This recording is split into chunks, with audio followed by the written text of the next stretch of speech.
जो सर की जा रही है। देखिए आज संभल में ये नीचे कर लो थोड़ा। आज संभल में सुबह 7 बजे से लेकर 11 बजे तक जामा मस्जिद स्ट्रक्चर उसका सर्वे होना था कोर्ट के आदेश पर। कोर्ट ने आदेश पर जो सर्वे की टीम है वो यहाँ आई भी थी एडवोकेट कमिश्नर के साथ, और उनके साथ पर्याप्त सुरक्षा बल भी था। जिलाधिकारी और पुलिस अधीक्षक भी साथ ही गए थे, और उन सब लोगों के साथ सर्वे करने जब टीम पहुंची, शुरुआत में सब कुछ ठीक था। लगभग 2 घंटे ठीक ठाक सर्वे हुआ, कोई दिक्कत नहीं थी। उसके बाद वहाँ पे उसी दौरान क्राउड इकट्ठी हो गई।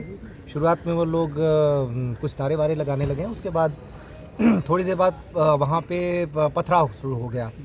पुलिस ने उन लोगों को दूर किया, हालांकि वो मस्जिद परिसर तक नहीं जाने पाए थे। पुलिस ने उनको दूर किया, और उसके बाद जब सर्वे कंप्लीट हुआ 11 बजे के थोड़ा सा बाद जब टीम निकली सर्वे करने के बाद, तो उसके बाद उन्होंने खूब पथराव करना शुरू कर दिया। 2-3 तरफ से ग्रुप थे, एक जो सामने से था, एक दाएं तरफ से, एक बाईं तरफ से, वो लगातार पथराव कर रहे थे। पुलिस ने उसके लिए बल प्रयोग किया ताकि सुरक्षित रूप से टीम को निकाला जा सके, जो सर्वे की टीम है, और आंसू गैस के गोले भी छोड़े। जो प्लास्टिक बुलेट है उसका भी इस्तेमाल किया। इस बीच में उन लोगों ने दूसरी जगह पे उनका जो ग्रुप था वो उसने गाड़ियां जलाना शुरू कर दिया। 3-4 गाड़ियां भी वहां पे जलाई गई, कुछ एक बाइकें भी जलाई गई हैं। उन लोगों को हटाने के लिए भी पुलिस ने फोर्स का इस्तेमाल किया। इस बीच में 2 ग्रुप आमने सामने थे, तो 3 ग्रुप बल्कि वहाँ पे थे 3 तरफ से। उसी बीच में गोली चली। गोली कौन से ग्रुप ने किस पे चलाई, कैसे हुआ, लेकिन उस बीच में जो गोली चली उसमें हमारे पुलिस अधीक्षक हैं, उनके पीआरओ के पैर में गोली लगी। एक डिप्टी कलेक्टर का पैर फ्रैक्चर हो गया उसी हंगामे में। एक सीओ साहब के भी छर्रे लगे हैं, और करीब 15-20 जवान घायल हो गए हैं। एक कांस्टेबल के सिर में गंभीर चोट आई है। और इस गोलीबारी में जहां तक अभी तक कंफर्म हुआ उसके हिसाब से 3 लोगों की मृत्यु भी हुई है। उन 3 लोगों के नाम हैं नईम जो कोट करवी से हैं, बिलाल जो सराय तरीन से है, और नुमान जो हयात नगर सराय तरीन से है। इन तीनों लोगों के अब पोस्टमार्टम की हम तैयारी कर रहे हैं, और जो स्थिति है अभी वो फ़िलहाल कंट्रोल में है। बीच में जो वो ग्रुप था वो कुछ लोग घूम के चले गए दूसरी तरफ, नखासा की तरफ, और वहाँ पर मैं और डीआईजी साहब मौजूद थे। वहाँ पे भी पथराव किया गया। हम लोगों ने उस भीड़ को खदेड़ा। बाद में एसपी और डीएम साहब भी आ गए थे। उस पथराव घटना में हमारी कोशिश रही कि उनमें से कुछ को पकड़ा जाए, और पकड़ा भी गया। उनमें 2 महिलाएं भी पकड़ी गई जो छत पर से पथराव कर रही थीं, और काफ़ी कुछ 5-6 लड़के भी पकड़े गए। अभी तक कुल मिला के जो अभी तक संख्या 15 लोगों के करीब डिटेन किया गया है। उन लोगों से पूछताछ चल रही है। ये निश्चित रूप से एक उकसावे के अंदर की कार्रवाई है, जिसमें जानें भी गई हैं। ये सारे लोग नई उम्र के लड़के या तो थे या फिर महिलाएं थीं। ये सारे लोग किसी न किसी उकसावे में आकर कर रहे थे, क्योंकि जो सर्वे का काम है वो कोर्ट के आदेश से पहली बात तो हो रहा है। दूसरी बात यह है कि सर्वे का काम पीसफुली चल रहा था, अभी तक कोई भी दिक्कत नहीं आई थी।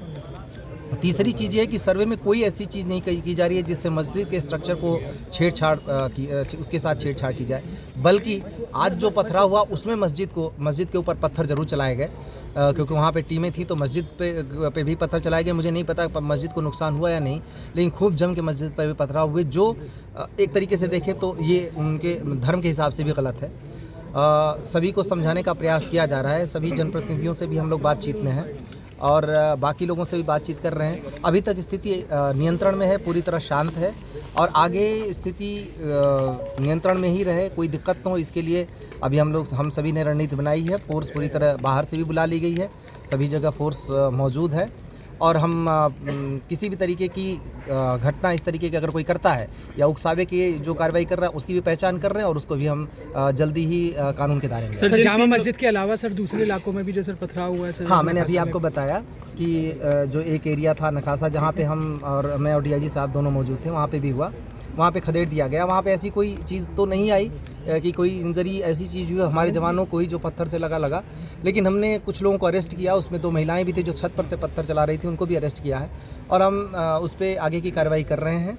जो इसमें जितने भी चीज़ें हैं सबकी एनालिसिस हो रही है, उस पर हम आगे की कार्रवाई करेंगे। लोगों से अपील लगातार की जा रही है, पुलिस अधीक्षक ने भी अपील की, जिलाधिकारी ने भी अपील की, हम दोनों मेरे और डीआईजी साहब के द्वारा भी लगातार अपील की गई है कि किसी के बहकावे में आके इस तरीके की हरकतें न करें।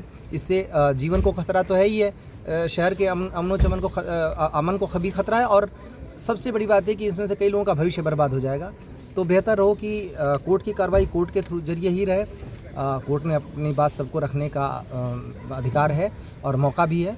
कोर्ट में अपनी बात रखें, इस तरीके की हरकतों से दूर रहें। सर, जिन 3 लोगों की मौत हुई है उनमें से जो नईम का परिवार है वो ये आरोप लगा रहा है कि पुलिस की गोली लगने से उनके लड़के की मौत हुई है। देखिए, इसमें पहली बात तो ये कि वो इस बात को जितने सारे लोग हैं वो सबकी पुलिस के पास भी वीडियोग्राफी मौजूद है।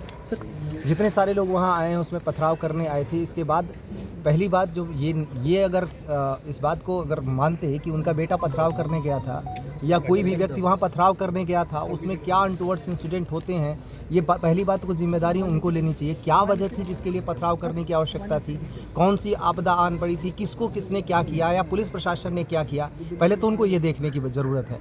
पथराव करने गए क्यों, एक। दूसरी बात यह है कि किसी ने कोई चीज़ नहीं देखा, साक्ष्य होंगे तो हमारे पास आएंगे, उन साक्ष्यों के आधार पर हम कार्रवाई करेंगे। मैंने जैसा आपको बताया कि 3 पक्ष आमने सामने थे, उन्होंने एक दूसरे के ऊपर क्या किया, उसमें फायरिंग हुई। अगर फायरिंग में कोई भी चीज़ ऐसी होती है कि पुलिस अपने पैर में गोली नहीं मार लेगी, ये सोचने की बात है। हमारे यहाँ हाथ में आप देखें कि पुलिस के टीयर गैस और जो प्लास्टिक के बुलेट थे जो भगाने के लिए अनुमन्य है, उसी के तहत कार्रवाई की जा रही थी और मीडिया का भी पूरी रिकॉर्डिंग है।